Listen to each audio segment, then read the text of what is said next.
I'm the Doctor. I'm a Time Lord. I'm from the planet Gallifrey in the constellation of Kasterborous. I hope the ears are a bit less conspicuous this time. You might be a doctor, but I am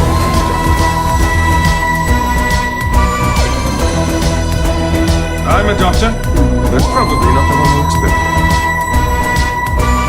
Absolutely fantastic. All of time and space, everything that ever happened or ever will. Where do you want to start?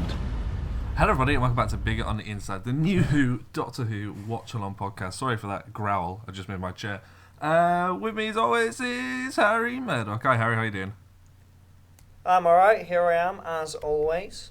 Great stuff. We'll go through the news and then later on you'll be able to hear us talk about Rise of the Cybermen and Age of Steel, the second... Is this the first two-parter of the series? I think it is, isn't it?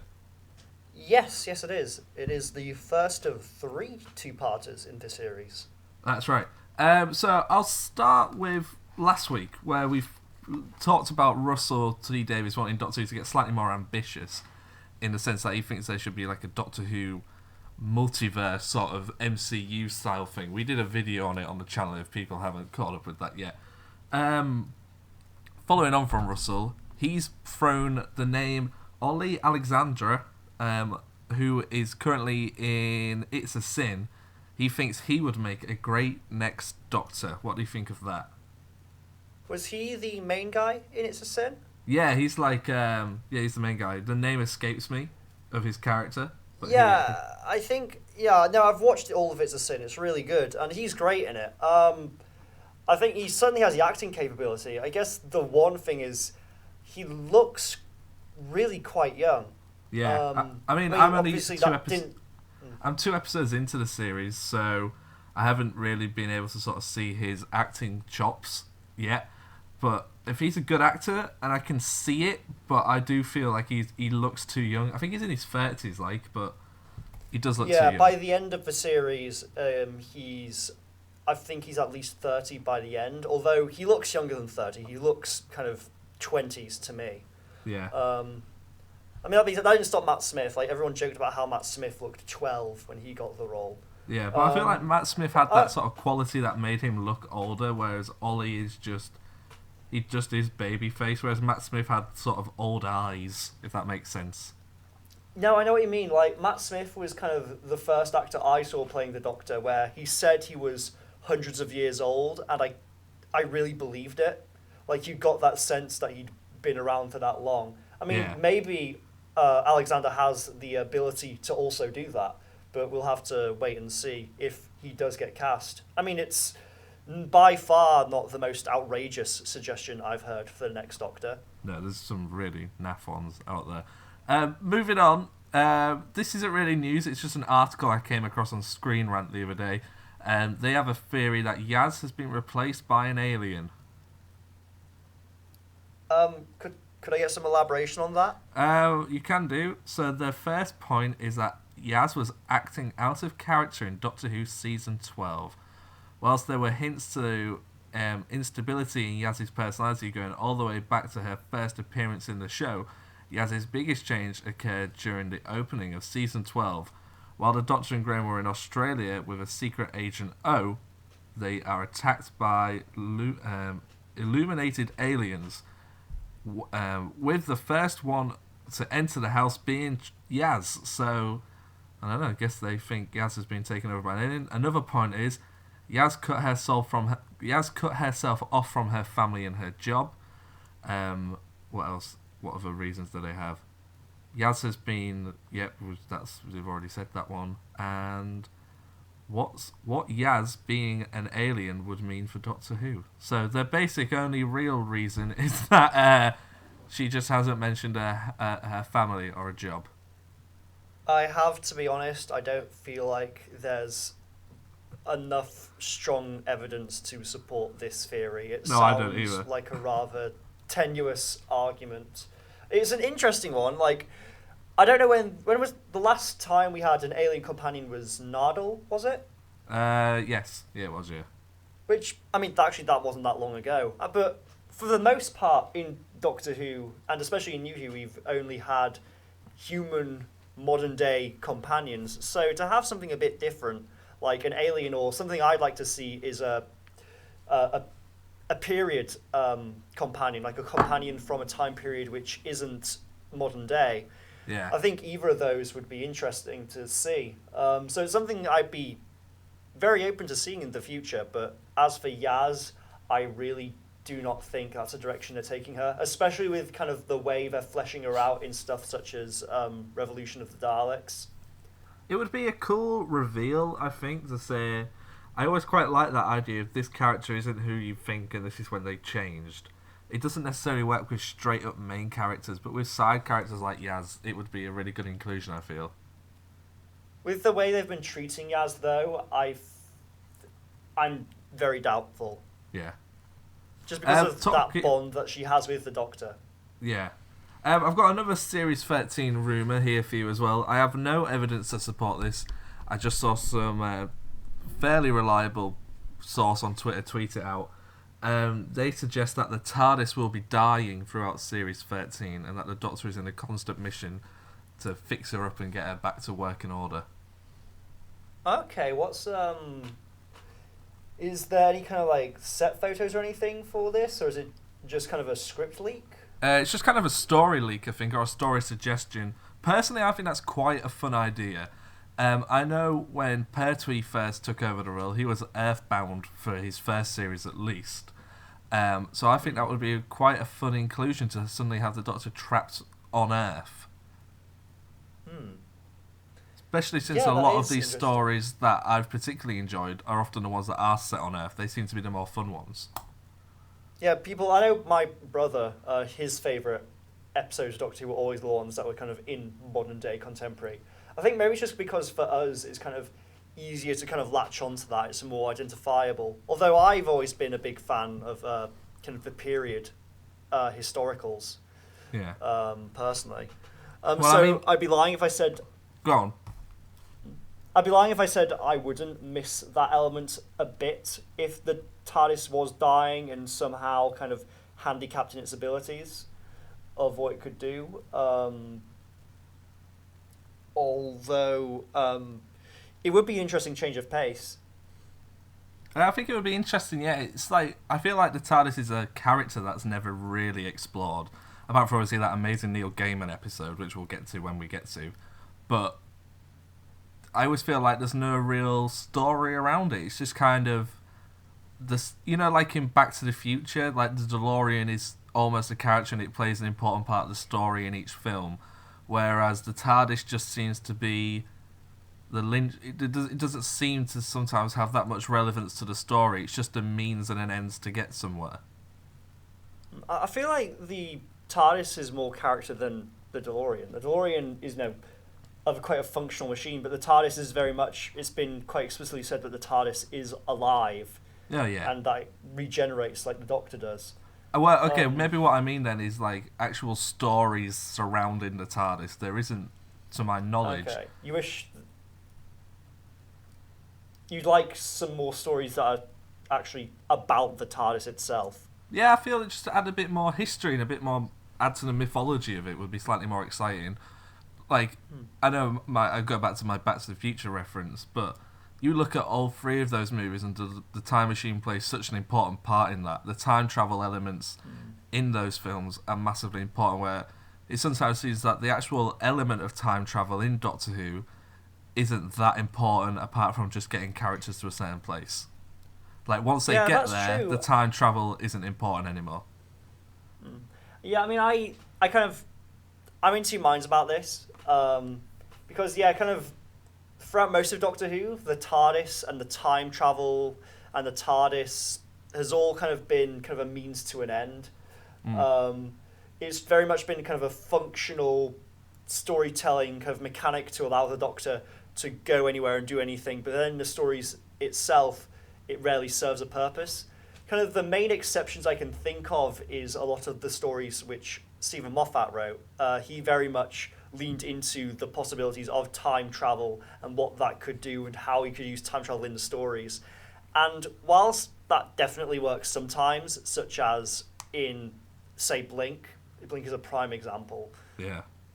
I feel like if you overuse it, it kind of starts to make, like, there are so many overly complicated time travel plots, you know? There are so many stories which introduce time travel and makes things really confusing as a storytelling device and brings up questions. Like, look at something like, top of my head, the last Avengers film introduced time travel, and they had to spend ages just explaining how their version of time travel worked. Yeah. And just to get you on board with it. I still don't So, fully in a way, understand I feel how like- it works. I mean, to me, I feel like if you were to overuse time travel, it would take away from kind of the charm of Doctor Who and its appeal. Although, you know, if it's used for the occasional story, I'd be down.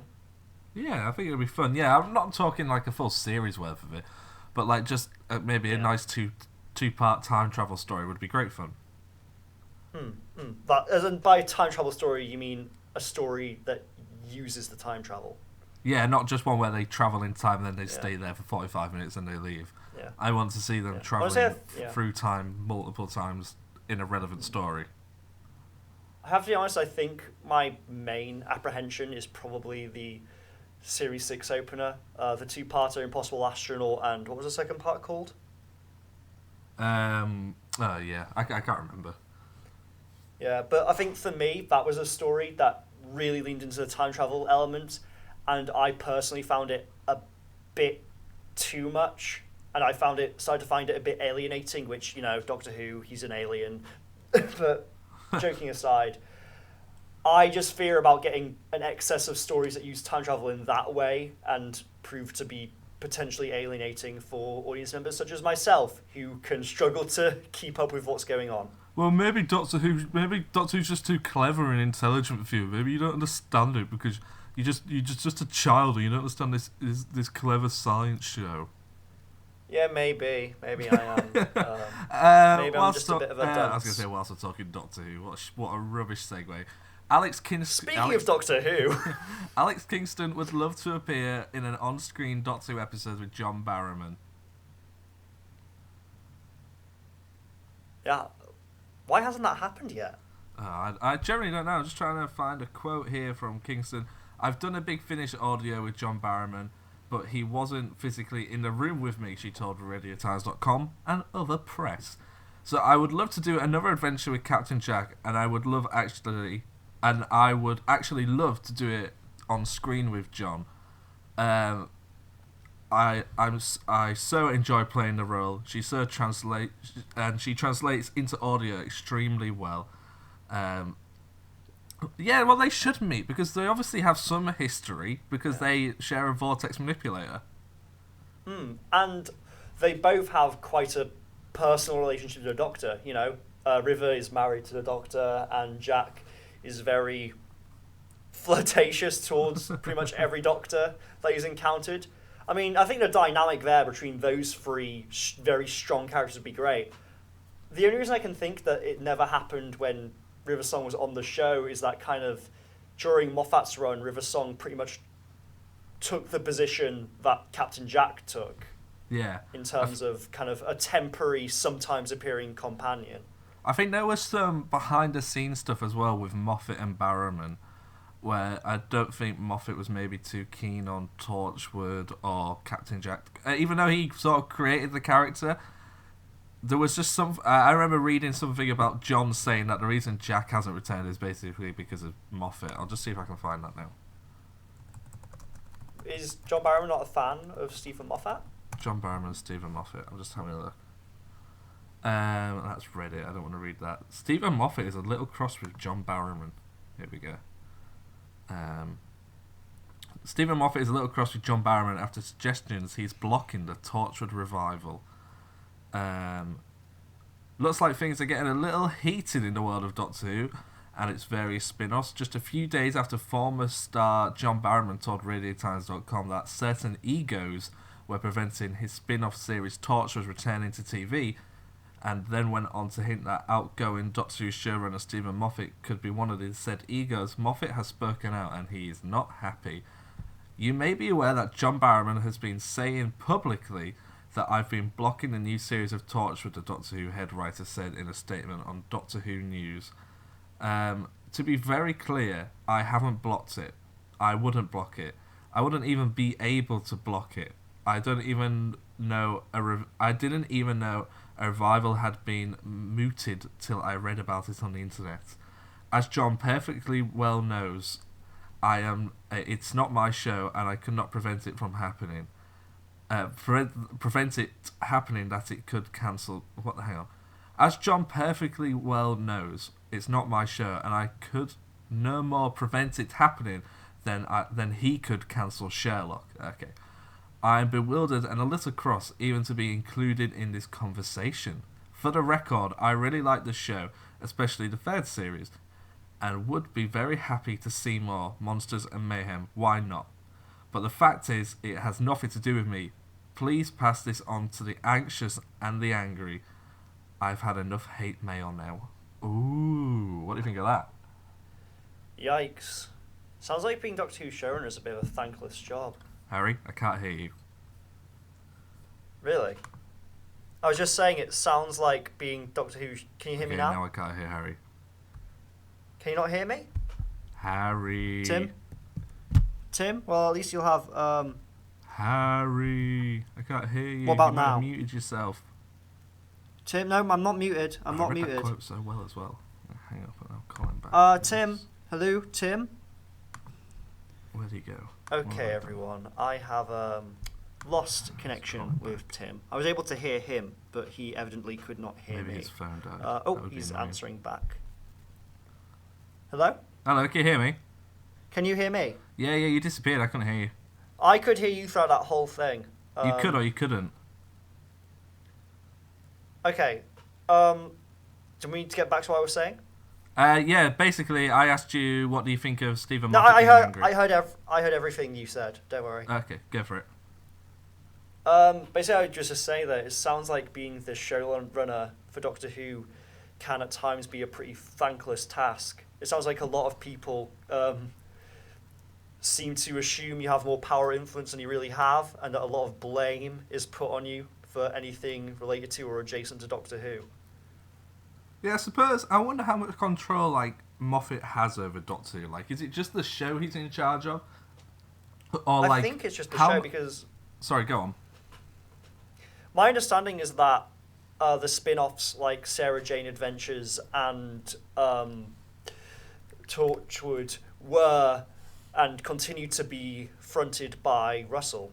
Well, so I don't know anymore because that. Well, I wouldn't say continue because they're not on anymore, but yeah. I mean, even after, because I know that Sarah Jane went on for a bit after Stephen Moffat took over as showrunner, didn't it? It did, yeah. And I imagine it was Russell who was helming that. I'm not sure how much involvement he had. I think he sort of started to move on slightly towards the end. I'm sure, wasn't there like an episode with Matt Smith in it that Russell wrote? Yeah, I want to do a thing on that when we get closer to that. When we get chronologically next to that, we'll definitely do a video on that.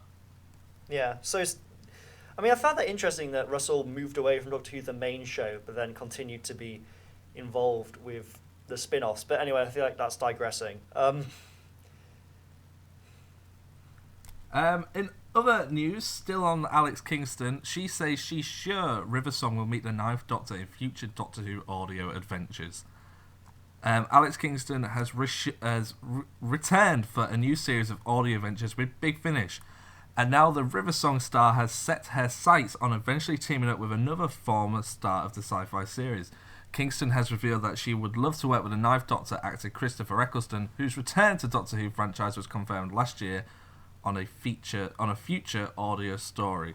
I'm just trying to find a quote here, and she even went on to say that she was positive it would happen at some point, telling RadioTimes.com and other press, "I'm sure that will happen. I've met Chris at a couple of conventions, so I'm absolutely sure that will happen." That's exciting, right?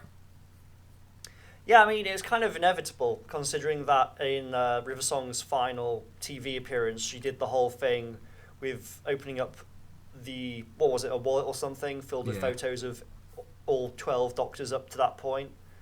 So the precedent has already been set for River Song to meet the Ninth Doctor. So really it is just a matter of time. I think it's something that a lot of fans would love as well. Sort of, I often feel that the Eccleston series, pardon me, is often set aside from what continued from series 2 onwards. There's very few callbacks to that first series, so this would be a great bridge binding between the two, I feel. Absolutely. I mean, that's a good point. The only real callbacks I can think of to that series specifically is, say, Bad Wolf, The Face of Bo, and that one time David Tennant said, "Are you on my mummy?" Oh yeah, he does, That's wearing doesn't a he? gas Yeah. mask. Yeah, that's true. Yeah. So I think it would be cool But to yeah. sort of really sort of bring that back and sort of say, yeah, guess Yeah. what? It's still included. Now Even though it that obviously is. Eccleston is, yeah. Now that Eccleston is back in the loop, it would be good to kind of see the Ninth Doctor and everything that series entailed being more kind of wholly integrated into the rest of the show and embraced now that they kind of can.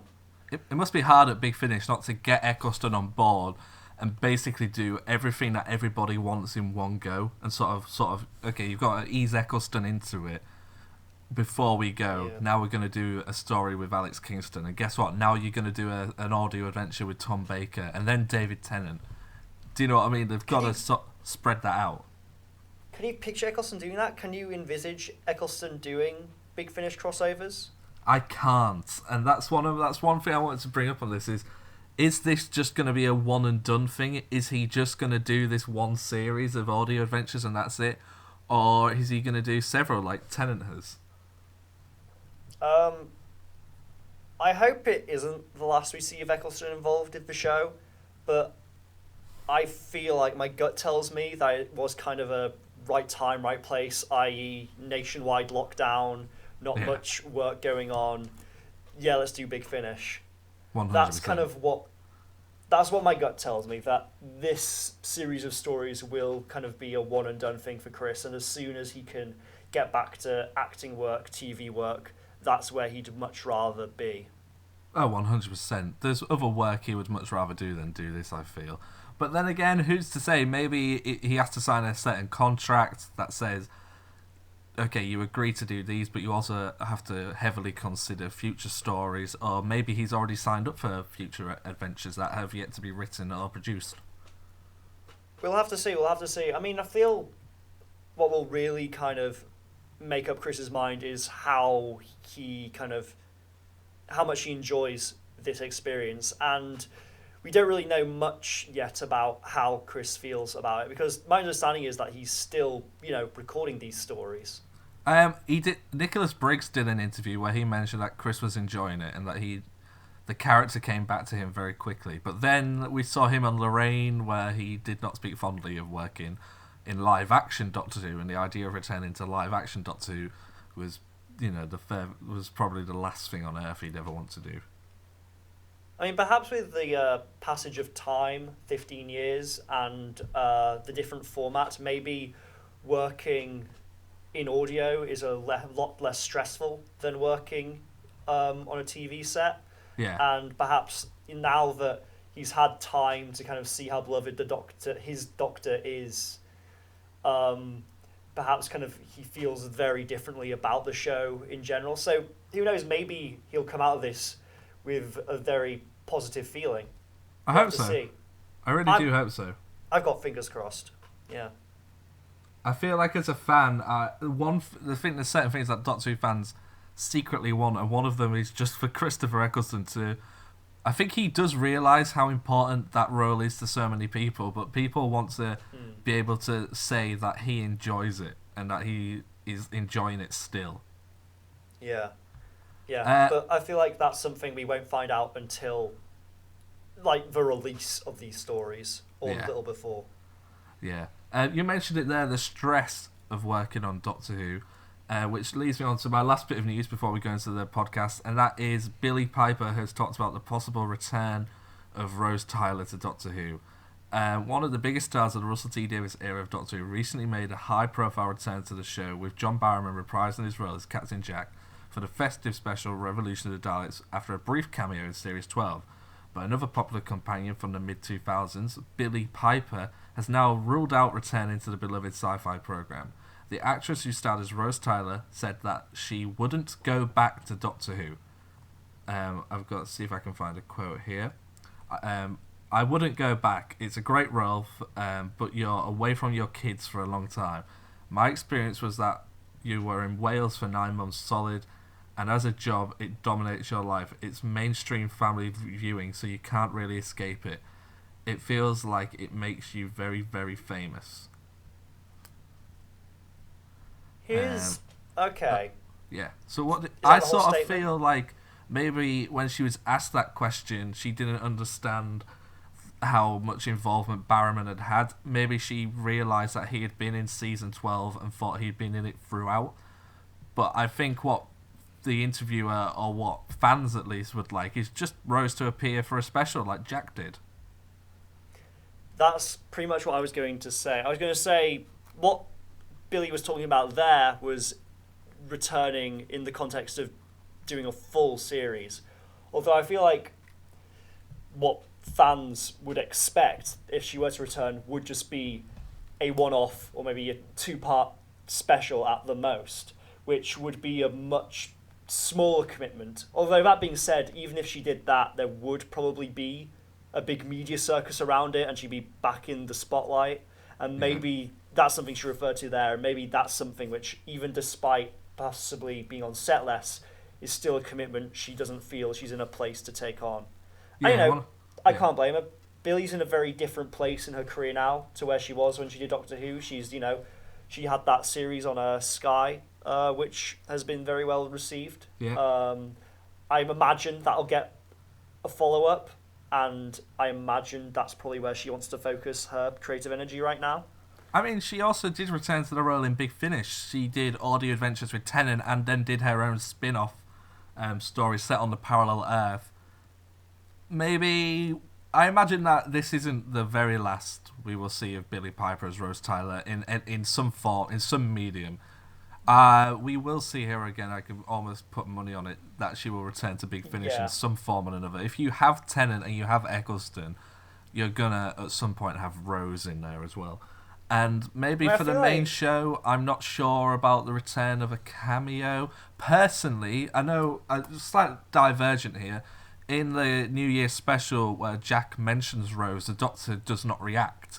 She doesn't go all sad and mopey like Tennant and Smith did. She just carries on with the Yaz and Ryan stuff.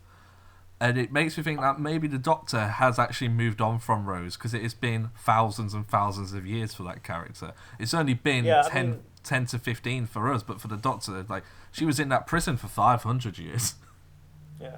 And the Doctor could have only travelled with Rose for a year or two at the most. So, considering that in the time frame, yeah, it would make sense that by that point the Doctor had moved on from Rose. Although I imagine if she did come back, that it would be made to be this kind of big emotional moment. Although I can't imagine if Rose did return, she would have romantic feelings for a Doctor which wasn't her Doctor. I mean, we saw how she reacted when Eccleston regenerated into Tennant. I don't imagine, we can't guarantee she would immediately take to whoever is the Doctor at the point in which she could potentially return. I know some people might disagree with that, but each Doctor has a different personality, and she fell in love with the personality of 9 and 10. But I know people are going to go, well, can't she fall in love with another personality? From a logistics point of view, the reason she still fancied the 10th Doctor is because that was probably still meant to be Chris.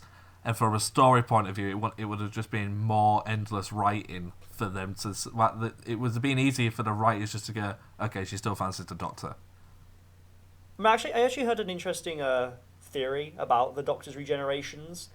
And the theory is that the Doctor regenerates into kind of whoever they need to be at that point. Yeah. So the reason Eccleston transformed into Tennant, kind of a younger, more attractive, charismatic man, is because that would have appealed to Rose.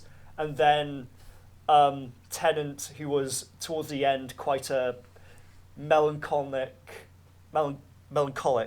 angsty figure turned into, and very emotional, transformed into Matt Smith, whose Doctor was much more kind of disconnected and alien, so he could cope better. Yeah. I've kind of heard. I imagine you can make those connections with a lot of the Doctors. Yeah, no, definitely, yeah. I suppose when you then look at it from Matt to Capaldi with Clara, there was I don't think it was ever fully said, but I know Capaldi's Doctor says to Clara, "I'm not your boyfriend anymore." So there was some element of a love interest between 11 and Clara. But then when 12 comes along, it's completely gone. Yeah, in a way, that's almost the opposite to Eccleston to Tennant.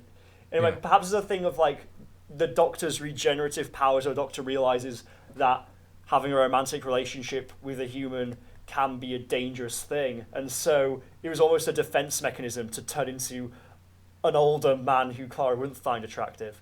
Yeah. And then of course maybe, Capaldi into Jodie. Capaldi's Doctor could be quite, intense and like steely, and so then he turned into the much more kind of jovial, bubbly Jodie. Yeah, that's cool theory. I like that one.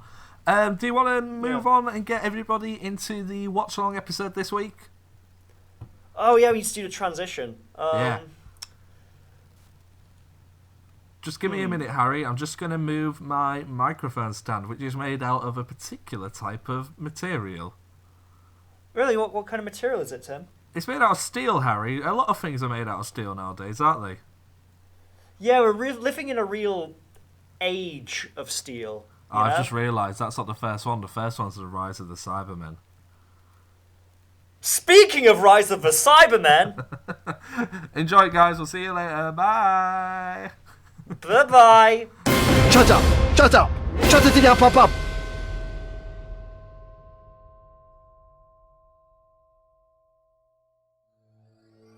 This is a command from the Daleks. All listeners are demanded to subscribe to our Patreon. Subscribe or you will be exterminated. Seek, locate, subscribe.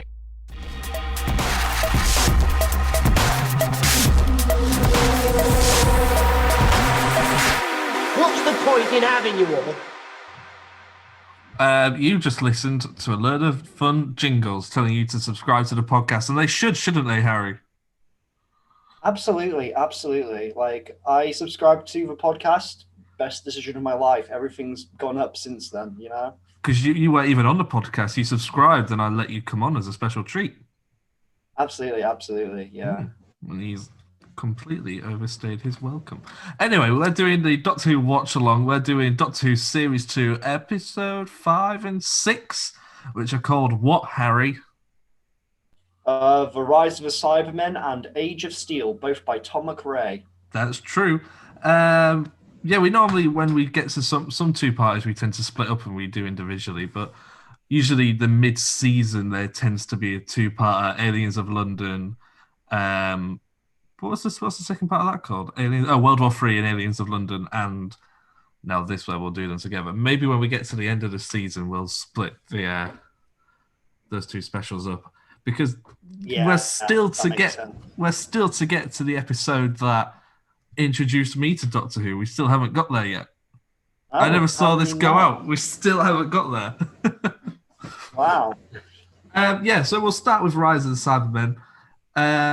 It starts with the late great Roger Lloyd Pack, who played Trigger in Only Fools and Horses, now playing John Lumick, the crazed creator of the Cybermen.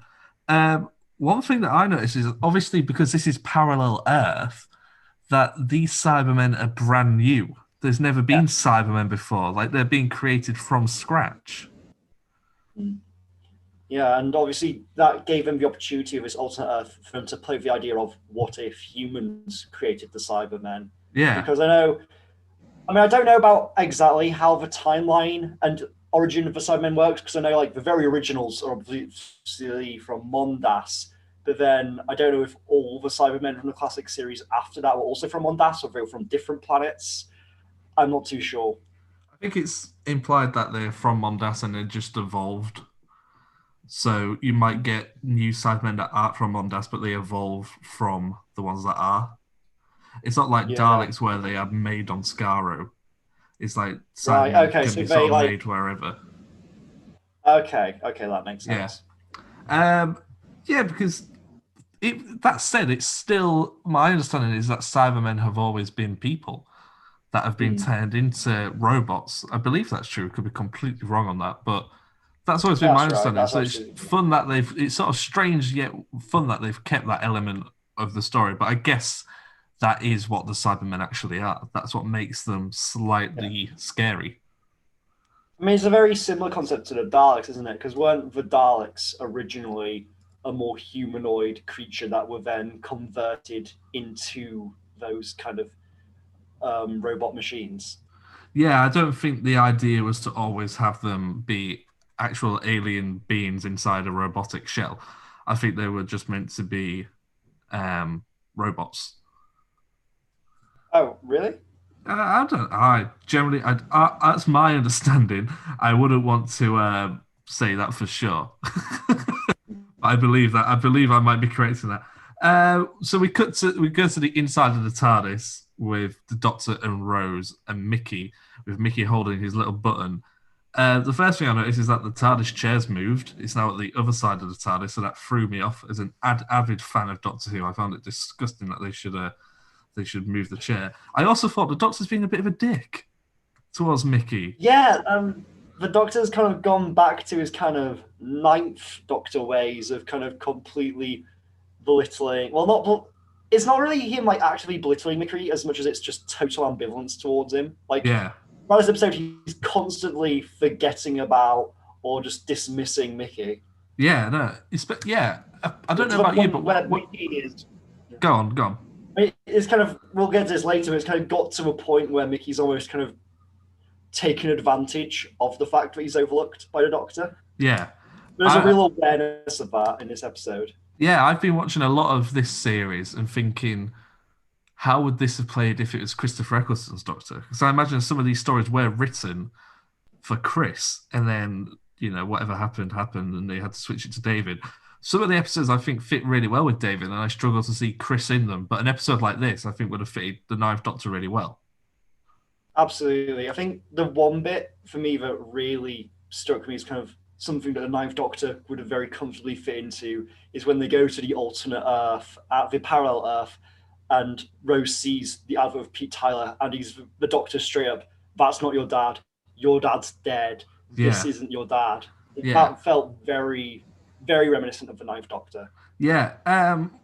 Hasn't Rose learnt her lesson about meeting her father yet? I know we saw him in the last series, and it was a very moving, strong episode. I want to touch on that a little bit, but surely she's learnt that it doesn't always end well. I don't know. I guess the way Rose would process this is that went badly because it was the past and time travel.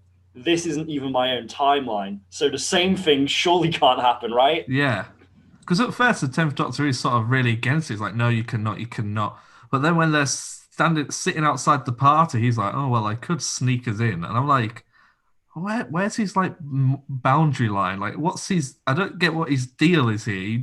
He knows they shouldn't go in, but he can't resist it. I feel like he kind of shifts the goalposts depending on his own interests and what he's pursuing. Yeah. Going back to Mickey a little bit, he's on the ball a lot of this episode, isn't he? A lot of the stuff he says is right.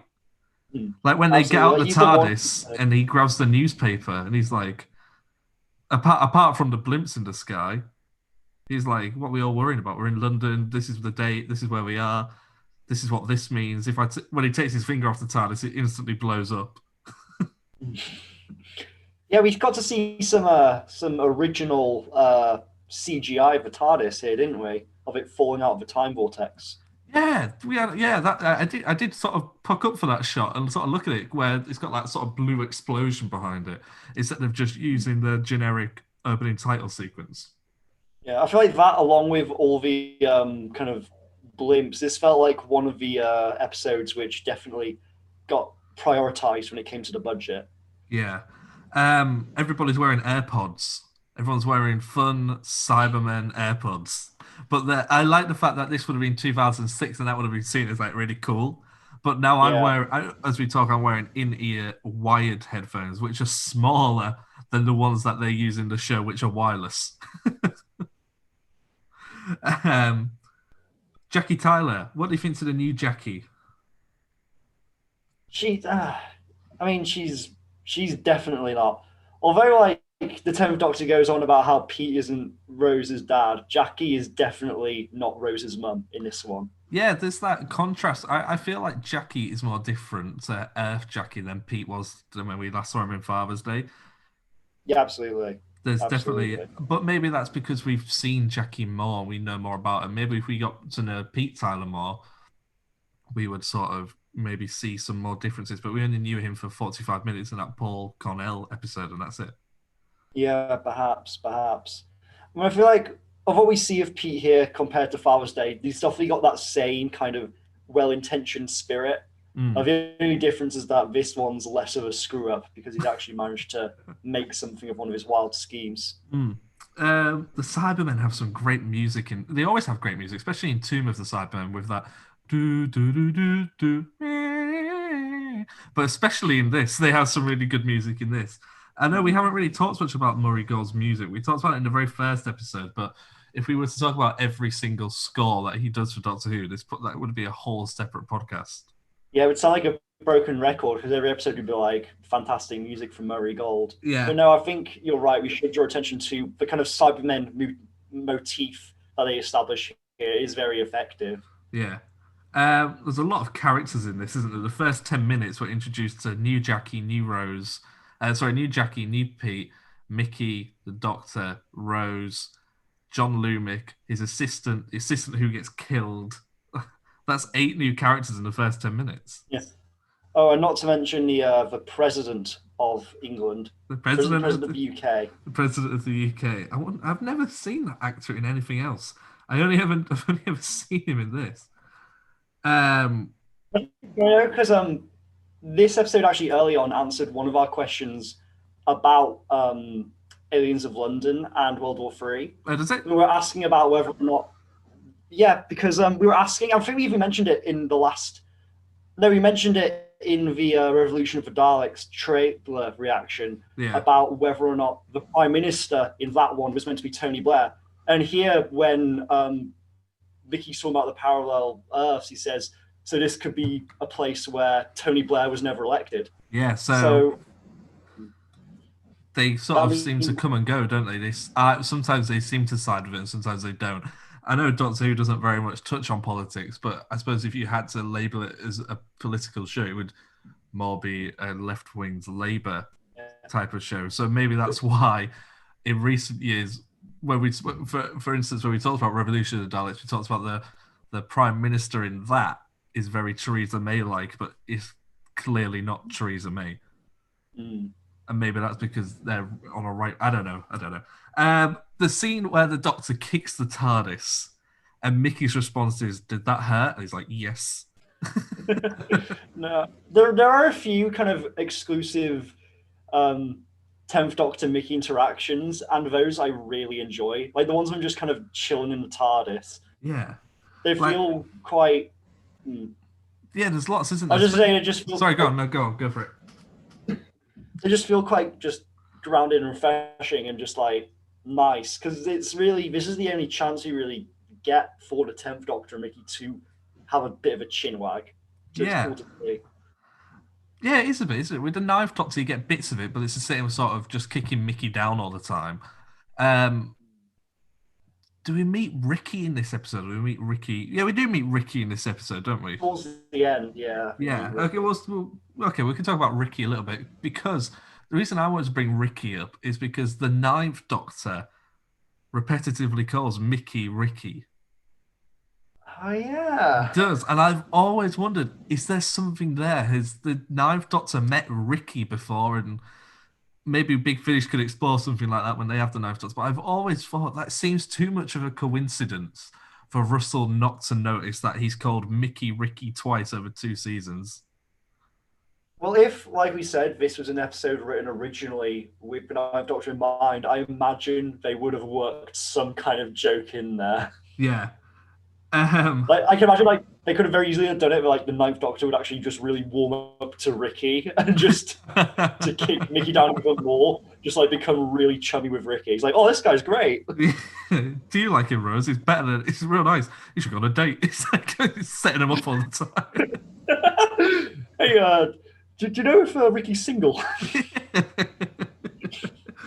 Did you notice that when Rose's phone connects to the blimp and she's shown that video message on her phone, the video message is a JPEG, which is a picture format. It's 2006. People don't know how computers work, Tim. It's okay. It's in big letters. It says like welcome.jpg. I mean, did you pick up on the Torchwood reference? I don't know what sorry, a go JPEG. on. I didn't know what a JPEG was in 2006. Probably because I was 6, but you know. Did you pick up on the Torchwood reference? I didn't. See, I thought this episode didn't have any Torchwood references. It has the one Torchwood reference when Rose is on her phone, and just as she puts it in her pocket, you hear the newsreader mention Torchwood. Oh, that's interesting. Which establishes a Torchwood on a parallel Earth. I'll just make a note of that because that's something I want to come back to at the end. Yeah. And that means the Torchwood on the parallel Earth isn't a big kind of hush-hush secret, because obviously, as we saw in the Christmas Invasion, in our Earth, Harriet Jones, like the way she talks about Torchwood shows it's very much something that the public aren't supposed to know about, and not even she's meant to know about. Yeah. So it's a much more public thing in this parallel Earth, I guess. Yeah.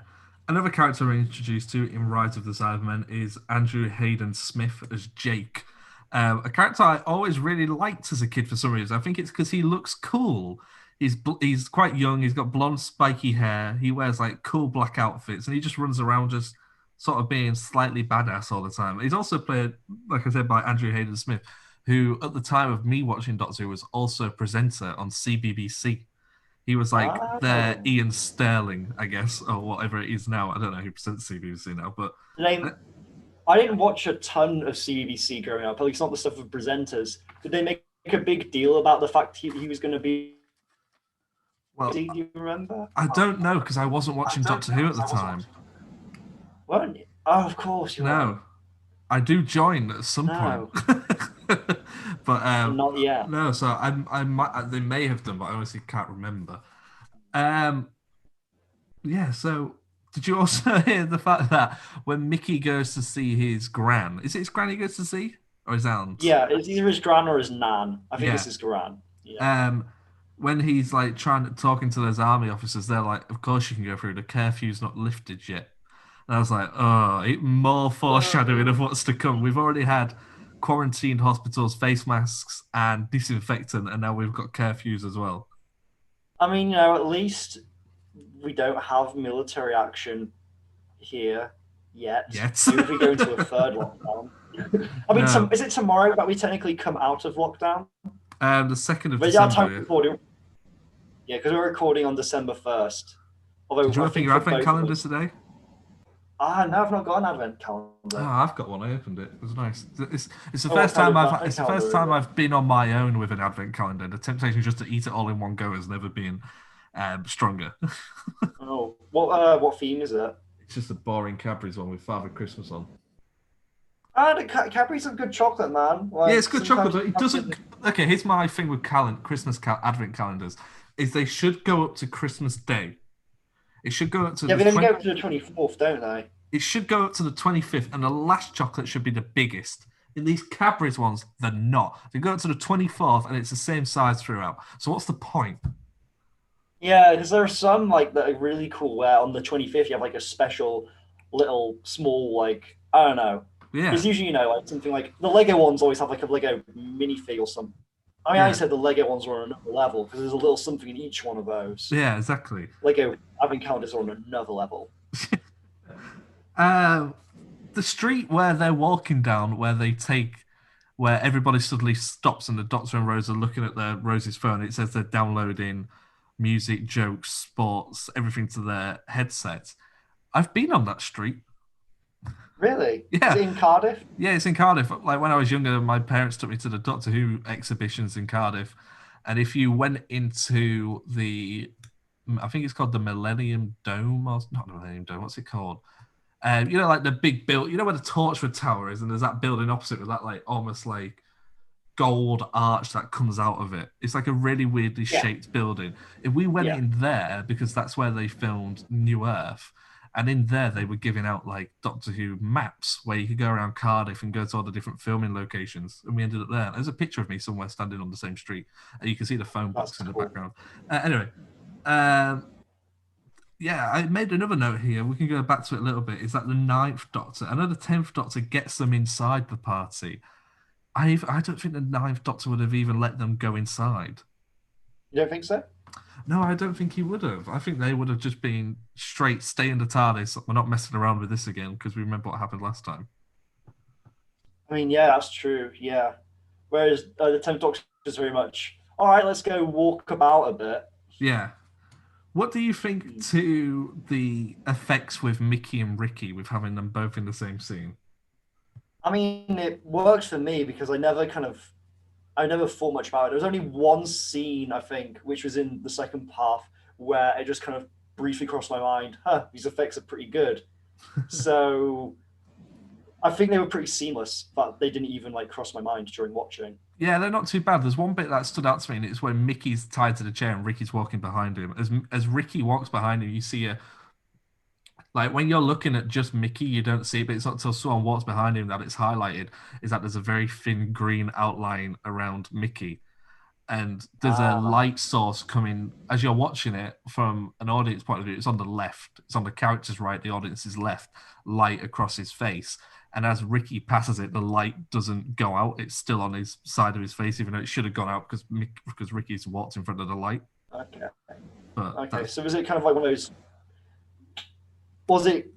I don't know if it was shown on Confidential. Was it one of those things where it was two separate shots at the same angle that are then kind of spliced together? Yeah, I believe how they did it was they filmed Noel Clarke sat on the chair in front of a green screen on the set, and then changed Noel Clarke into different clothing and just had him walk around the space and then just cropped Mickey into it. Yeah. But there's like footage of them doing it on playbacks where you can see like they're watching it back on the monitor and it's already edited on the monitor. So they're like editing it. So, which is why he can get so close to Mickey. Ricky can get so close to Mickey because they can see it on the monitor and guide Noel Clarke where to go. Did he use like a body double or... They did for some of it, yeah. When it's like looking over his shoulder, it's his body double. And there's another thing, Confidential, where you see them both getting the same haircuts and hanging out together, which is quite cool. It's the first time we see the 10th Doctor anyway, in a different suit. Yes. Is this the same kind of James Bondish suit that we see in stuff like the Lazarus Experiment? I think so, yeah. I like to think it is. Especially like Voyage of the Damned, I always like to think it's the same tux he has. Is he still wearing the high tops? I think he's wearing Converses, but he's wearing black ones now instead of the white ones. Yeah. Because it's interesting how kind of like tuxedo 10th Doctor has almost kind of taken on a life of its own. It has a bit, yeah. Yeah. Yeah, he's compared to, I can't think of an equivalent. I mean, obviously the 9th Doctor didn't really dress up much, but I can't think of an equivalent for, say, Matt Smith or Capaldi, because they definitely wore different kind of costumes, like one-time costumes, but none of them have kind of had the kind of attention that something like Tuxedo Tennant has had.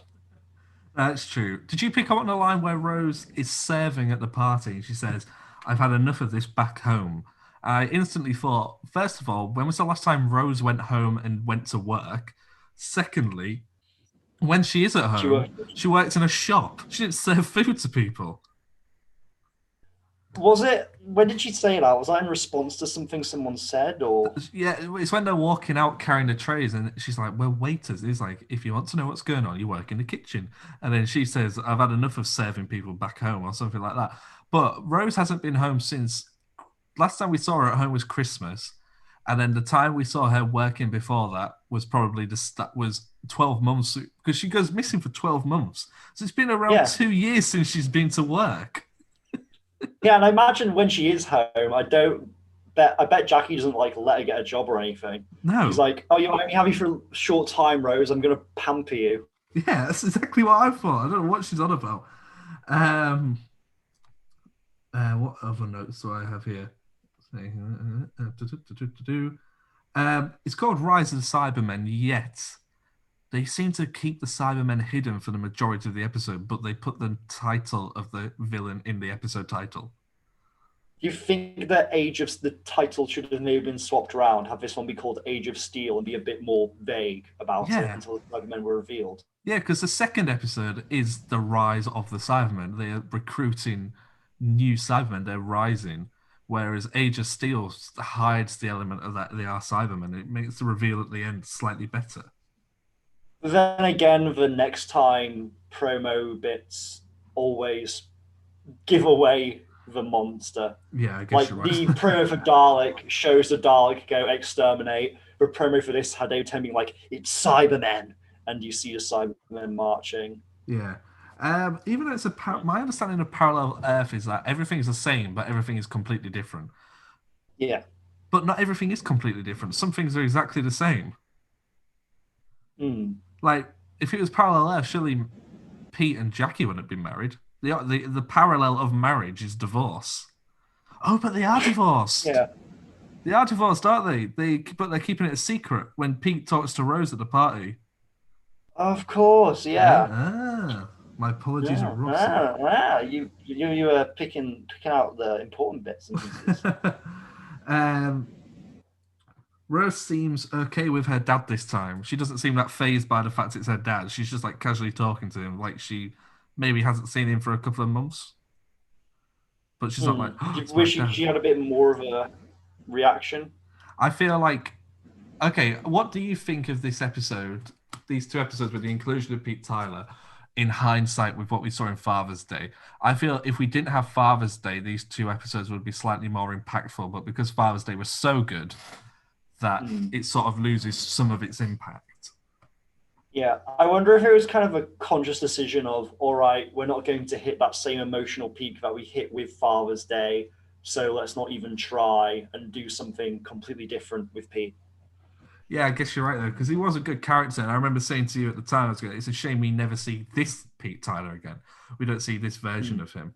And to say they're the same actor, and it's only a year later in production-wise, the look of the character looks so different. He looks a lot older in Rise of the Cybermen as he does in Father's Day. In Father's Day, he does look like he's in his early 30s. In this, he looks like he's in his mid-40s. Yeah.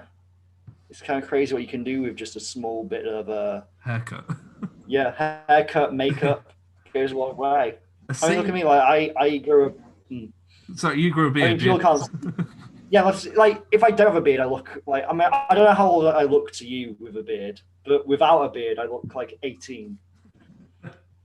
A scene that I really liked is when Rose sits down with Jackie and they just start talking, but then very quickly Jackie gets very defensive and she gets properly angry and nasty towards Rose. That's quite tricky to watch. Yeah, I mean it's hard because. Obviously, to Rose, Jackie back home is like her mum, the person who loves her more than anyone in the world and who would do anything for her. And so for her to suddenly be calling her, this and that and saying, stay out of my life. Yeah.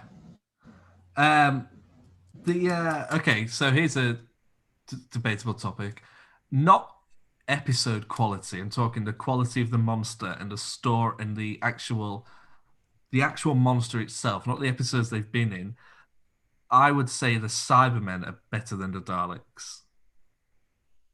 Okay, this is... I think I've had this conversation with friends where I think conceptually the Cybermen are more interesting than the Daleks. Because whereas the Daleks are just kind of, this pure evil race that wants to kind of, annihilate all other life forms that are non-Dalek. The Cybermen came from a place of preservation, preserving life. But then it's gone to a point where the Cybermen are so desperate for survival that they've sacrificed everything that makes them, human, everything that makes life worth living. And so on a conceptual level, although they're quite similar monsters in a lot of ways, I think the Cybermen are more interesting than the Daleks. I think in terms of their use, at least in New Who that I've seen, I feel like the Daleks have very often been given kind of the lion's share of more interesting stories, of bigger stories. But I feel like there's definitely the potential for the Cybermen to have stories like those and exceed them. Yeah, I just feel like, so we have this, then we have the next Doctor, and then there's a couple of Smith episodes with Cybermen, but none of them really seem to capture what the Cybermen actually is. It's like, oh, we'll just put the Cybermen in this episode because it's fun to do. To be honest, the closest we've probably gotten is the stuff from Series 12 that we've just had. Yeah, they're also the best looking Cybermen as well. Yeah. Unfortunately, I feel like that was overshadowed a bit by all the Timeless Children stuff. Perhaps the Series 12 finale was trying to take on a little bit too much. If they just focused on maybe getting a really good Cyberman story, then we'd maybe Excuse me, Harry. One. What series are we talking about right now? I was about to bring it back to this because I was going to say that could have potentially been the best. You are pushing your position at this podcast. I was just going to say that I thought that could have had potential to be the best Cyberman story we've had in New Who. But currently, I feel like the one we've just had, Rise of the Cybermen and Age of Steel, I feel like this is the best Cyberman story that New Who has had. So we'll just skip all Cybermen future stories then, shall we? Should we not do those anymore, Harry? Should we not bother? No. They have their merits, You're sick. James Gordon's like in a shopping centre in one of them. This is your punishment. We're now going to do a quiz. You, not me. I hate being patient. Patience is for wimps.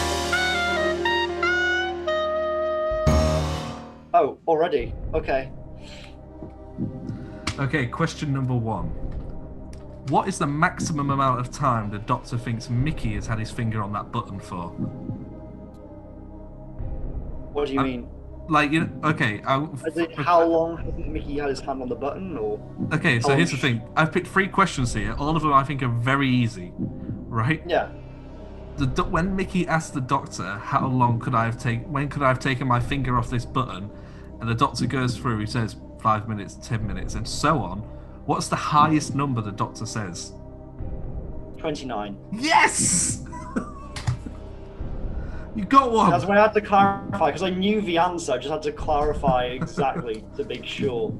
Okay, so we got 1 out of 3. Let's see if we can get all 3. When Rose sees the advert for her father selling his fizzy drinks, what flavoured drink is he holding? It says it on the poster. Cherry.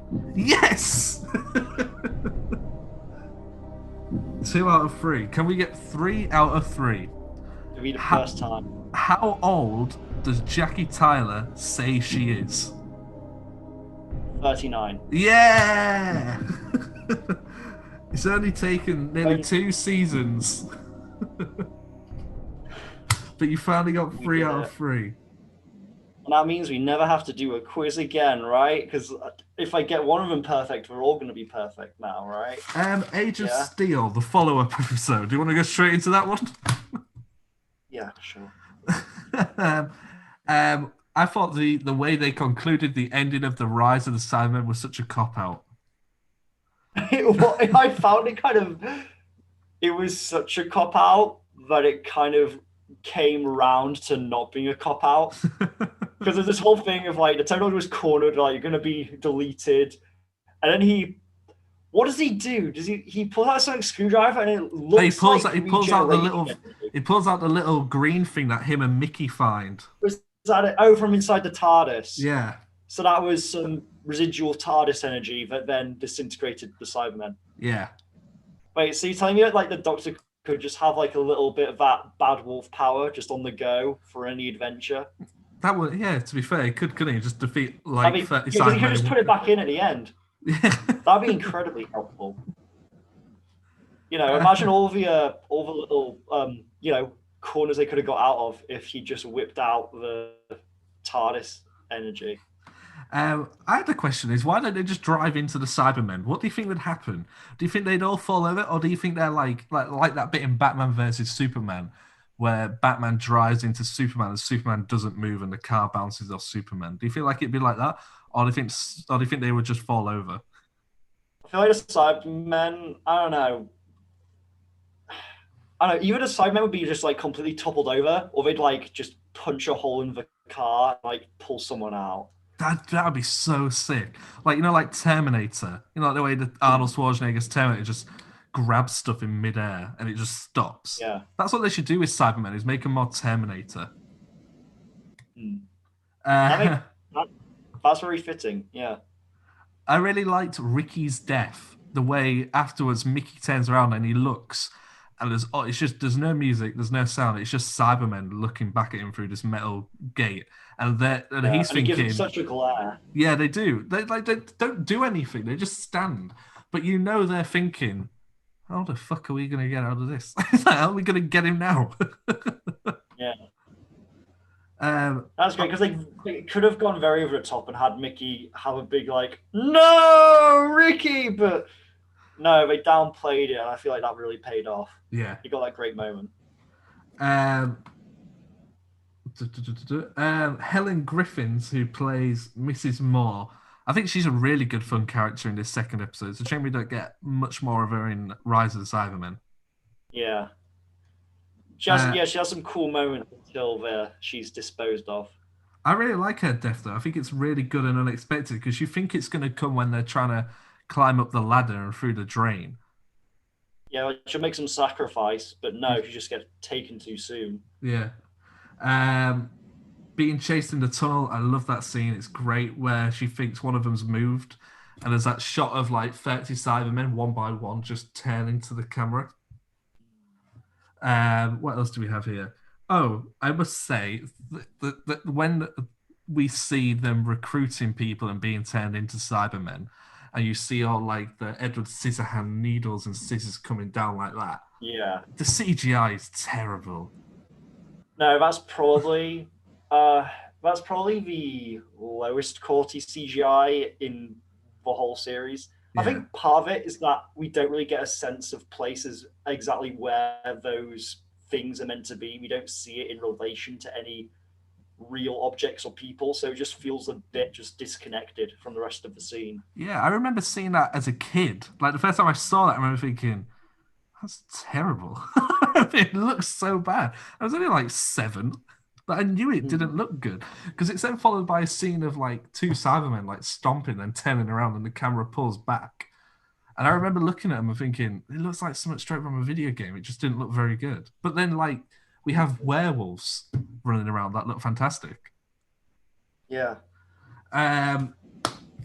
Mickey responds to being called an idiot by the Doctor. The Doctor's going on this big ramble about how anyone can save. He goes, any old idiot with a phone. And then Mickey's like, well, that's me.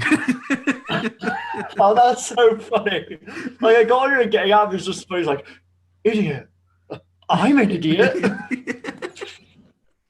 I did think that, like, it's such a good episode for Mickey, but then he's like, oh wait, that's me. I'm an idiot. I'm the tin dog, which gets called back in this episode as well. He mentions that. Yeah. The Cyber Controller, I think it's such a cool looking design. I remember having the action figure of that sat in his chair with all the pipes coming in. I thought it looked amazing. What kind of functionality did the toy Cyberman sat in a chair have? Did he like have voice clips, or he could come out the chair? He was an action figure, and the chair was an accessory. Oh, okay. He wasn't fastened to the chair, otherwise it would be a bit sad. It's not like the Cassandra dolls or anything like that. Does the Cyber Leader have a different design to the other Cybermen? I can't remember. He has the brain in his head, doesn't he? The brain exposed. That was it. Yeah. But he also, I think he's a classic character as well. It's not the first time he's appeared, and each time he's appeared, he's had either like a massive big dome head, or the exposed brain. I always thought the exposed brain story looks great. I think it's a really good look. Yeah, I think it's cool. You should try it on yourself. Yeah. I feel like I've never known what to do with my hair, so shave it, cut your scalp over, and expose your brain. What did you think to the Cyber Controller when he realizes everybody's escaped, and he just lets out this massive Darth Vader style "No"? I find that a whole fun sequence. Is it bad that I find the whole sequence everyone escapes and like the Cybermen all kind of like their emotional um what are they called? The emotional like Yeah. suppressors are like turned off. Um I hate to say this because the bit where that's introduced in the hallway with the woman who's gonna get married the next day, that's really effective and that's a really cool kind of dark moment Yeah. when like she's talking about how cold she is. Yeah. But when then- when all their emotions get expressed, they're all like doing this, like they're Yeah. dancing. They've got like their heads Yeah, next to their hands. The bit I don't know why I just find this funny. The bit where like one of them's like looking in the mirror himself, and then the time's just like, "I'm sorry." I don't know why that made me laugh. Oh yeah, because it's Cyberman's cool. like. I don't know, like it kind of reminded me of like I don't know, like E.T. or something with the way it moved and looked at itself. I'm sorry. Like I when do E.T. Doctor Who. I do- like E.T. when he's drunk and he's going around and he's like just stumbling around making weird noises. I do like Doctor Who. I promise. It's just like that felt a little goofy to me. One note I've made about this episode, so it's a very ambitious 2-part episode. I don't necessarily know if it pays off as well as they thought it would, but it's very ambitious. Yeah, it's very action packed compared to what you usually get from Doctor Who. Yeah. I think it works. I think the episode's fun. I think it's fun, and it does have beats that kind of hit. Like I said, I feel like there are some bits that are a little bit cheesy, just a little bit cheesy, but it's still fun. It's still fun. One thing that does really hit well in the episode is the very ending with Mickey deciding he's going to stay on the parallel Earth. Now, I've seen this episode countless times, but I think it's one of the only times I've watched it in continuation with the rest of the series. And it really did catch me. I was starting to feel really like choked up about it, even though, knowing that Mickey was leaving and the way he says to Rose, we had something a long time ago, but we don't anymore. Because she says, what if I need you? And it sort of really highlighted the fact that she doesn't love Mickey. She's just sort of thinks she loves him, but she's just kind of using him as like her Earth friend. So when she comes back, she has someone to talk to. Yeah. No, it was a very earned moment, I feel. Yeah. And especially with kind of Rose's reaction. That felt very kind of authentic, and it really worked because it's kind of this thing where even though Mickey had realized that him and Rose weren't a thing and he'd let go, but Rose hadn't come to that realization herself yet. Yeah. And no, it was cool. It was a great moment. I really would have loved, and I imagine you can do it now with Be Finished, but a spin-off with Jake and Mickey going around the world just battling Cybermen and taking down different Cybus Industries blimps and just slowly ridding the world of Cybermen in that van. Yeah, kind of just a little mini series between the end of this episode and the start of the series finale. That'd be cool. Yeah. Just kind of connecting those dots. Yeah. The reason I wrote down earlier about a parallel Torchwood is I'm not going to mention it too much because I really want to do a video on cancelled Doctor Who ideas. But after Series 2, there was an idea to have Rose Tyler have her own spin-off, which would have taken place in the parallel Earth where she would have joined that parallel Earth version of Torchwood. So we'd have had 2 Torchwood shows? Yeah, that's what I thought. Because Torchwood was on by this point, as far as I'm aware. I think it was. Had Torchwood already... Shall I have a quick look? I thought Torchwood started between Series 2 and 3. Torchwood. Because obviously the events of the series finale have already unfolded by that point, haven't they?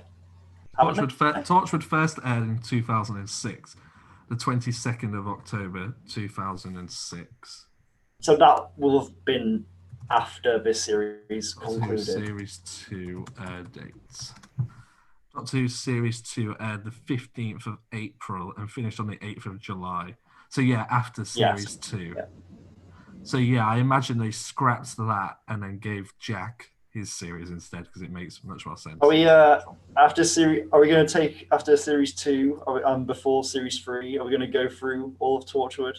Well, I was debating this. Do we go through all of Torchwood or do we just do a series overview? Maybe just a series overview. Yeah. Well, that being said, if we're going to watch all of Torchwood, we'll wait. I do have some our Depends. followers. Sorry, go on. I think it depends on how we feel about Torchwood when we watch it. Yeah. Doesn't it? Yeah, definitely. We've got some thoughts from our followers over on Instagram. You can follow us on Instagram, Bigger on the Pod. Why is my phone going off? I don't care who's just posted what. About what people's thoughts on these 2 episodes were. What do we have here? Dalek Who _life said one of my favorite New Who episodes. Definitely in my top 10. Alex Pierce 2 said it's fantastic. TARDIS Girl X left a load of sad faces. Harrison said it was a decent episode. Oh, goodness sake. Yep, someone else said underrated, to be honest. Alternative Universe Pete and the gang are all good. And Sam Lanta said pretty good. The second part feels a bit like a series finale, which I like. So yeah, a lot of love for these 2 episodes. But let's see how much attention you are paying, Harry, as we do with the second quiz. You, not me. I hate being patient. Patience is for wimps. Oh, yeah. Love that jingle 2 times in 1 episode. Let's go. The doctor asked Mrs. Moore if she has what food in her bag.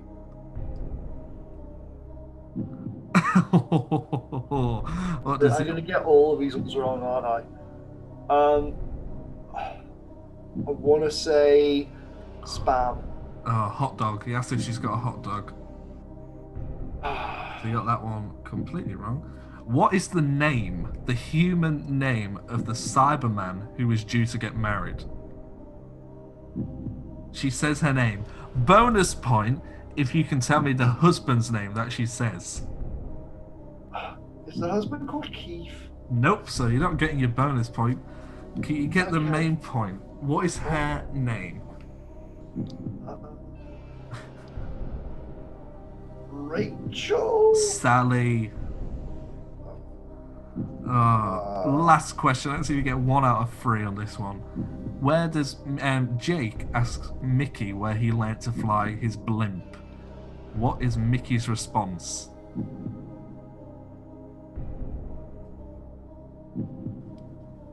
I don't know. Is it like PlayStation or something? It is! Like a video game. It's PlayStation! It was PlayStation. 1 out of 3. I scribbled it out already because I thought you were going to get it wrong. You got 4 out of 6, which isn't too bad. That's not too bad. It could be better, but it's not terrible. Not terrible by any means. If you want to contact the show, you can do various ways. You can follow us on Twitter, Bigger on the Pod, YouTube, Big on the Inside Podcast, Acast, shows.acast.com/Big on the Inside. Leave us a 5-star review on iTunes and email the show, biggeroninside@gmail.com. And we're also on Instagram as well at Bigger on the Pod, where there's some fun wallpapers up there you can download straight to your phone. Some questions that we can. Now? Sorry? You have wallpapers now? Yeah, like you got on there, we've got a highlight of all different fun Doctor Who style wallpapers you can use straight on your phone. And did you make wallpapers? Oh no, I just found them and I just added them straight to our Instagram feed. Okay. I was thinking like you were out there making desktop wallpapers for people. Should we do some recommendations? Before I go, I just want to tell you you were fantastic. Sure. Do you want to go first? Okay, I'll go first. I'm guessing you need some time to think about what you're going to recommend. Okay, I'm going to recommend something I watched just today about how the reason why I said give me 20 minutes and I'll be ready is I was watching Conan O'Brien, the American late night talk show host. He has a show over here on the UK Netflix. I think it's called Conan Without Borders, where he basically travels the world and experiences all this stuff. I'd highly recommend watching the very last episode where they go to Italy with his assistant executive producer or whatever called Jordan Falanci, I want to say, who is just this dead-eyed, very serious man who can't tolerate any of Conan's buffoonery, and they go on this trip to Italy together. And the way Jordan tries to educate and enlighten Conan by taking him to all these different Italian places to sort of learn the lingo, how to order certain types of food, the meanings of food, and Conan being this just stupid American who goes around with his fingers pinched at the end going mozzarella and just shouting pesto at people in the streets, to the annoyance of Jordan, because everybody always goes hey and claps back at him and says pesto back to him and just completely disproves anything that Jordan was ever going to say. So definitely check that out while it's on Netflix in the UK. That sounds great. I love Conan O'Brien. Yeah, he's great. What do you have to recommend, Harry?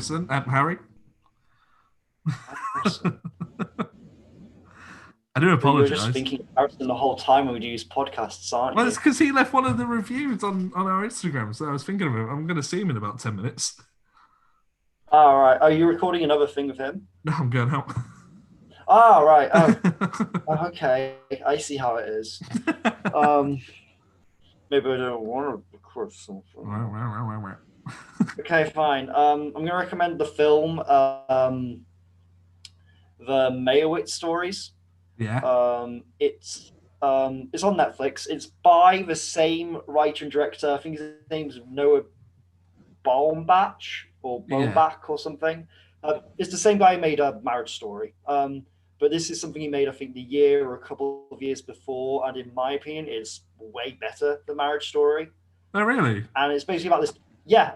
And it's about this family unit where it's two half brothers played by Ben Stiller and Adam Sandler, and their dad played by Dustin Hoffman. And honestly, like these, for two people they're known mainly as comedic actors, but Ben Stiller and Adam Sandler, this is like kind of it's a bit of a comedy drama, but it's mostly just a straight drama, and they're really, really good. Like their chemistry is great. I mean, the dialogue they have for each other is fantastic, but it's really, really good performances. And it's kind of one of those things where it makes me wish that you saw them do more straight acting stuff, because whenever they do it, it's absolutely fantastic. Yeah, absolutely fantastic.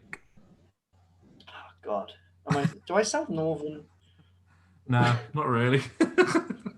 You sound educated. I'm in the Midlands right now, and I've been told I do sound northern. So you probably do to the Midlands, but you don't sound totally northern. Not like some northern people I know.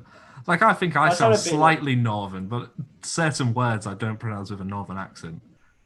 It's like I know when my brother studied in the South, people would say to him, "You're so northern." So maybe just the more south you are, the more northern you seem. Yeah, but that's only because your brother used to work down a coal mine with a canary and used to wear a flat cap and carry a chimney sweeping broom with soot on his face. And he used to go. My brother was a miner in the 1980s. And he used to walk around going, "Hello, pet. How do? Did you get milk this morning from Milkman?" How old do you think my brother is? I don't know. Fun though, isn't it? It's just a bit silly. We have a bit of a laugh, can't we, Harry? Yeah. It calls you Harrison again. Oh, dear me. Anyway, thank you. I don't like this. I don't like it. I want to go home. Oh, well, we'll end this podcast now. Thanks, everybody, for listening. I think we're going to do what we normally do mid-season is then do a break from the watch-along. We'll just do a week of random videos on the YouTube channel. So if you listen to this on your podcast feed, head over to the YouTube channel because we have lots of fun videos that might not necessarily make it over onto the podcast feed. So go and check that out. But then the week after that, we'll be back with what, Harry? We will be back with The Idiot's Lantern. Yep, that's right. By Mark Gatiss. Who? Mark Gatiss. No idea. But anyway, it's a shame we won't be returning to the Parallel Earth anytime soon because I really enjoyed that. So it's a good job that's closed off forever. And we won't be going back there. Yeah. It's a shame. It had a lot of potential. It's a shame that after this episode, it was never revisited again, ever. Nope, not at all. That's true. So thanks very much for listening, guys. I'll say goodbye. Bye-bye. Now, do you want to say bye, Harry? Bye-bye. Yeah. Make sure you subscribe to the official Bigger on the Inside podcast.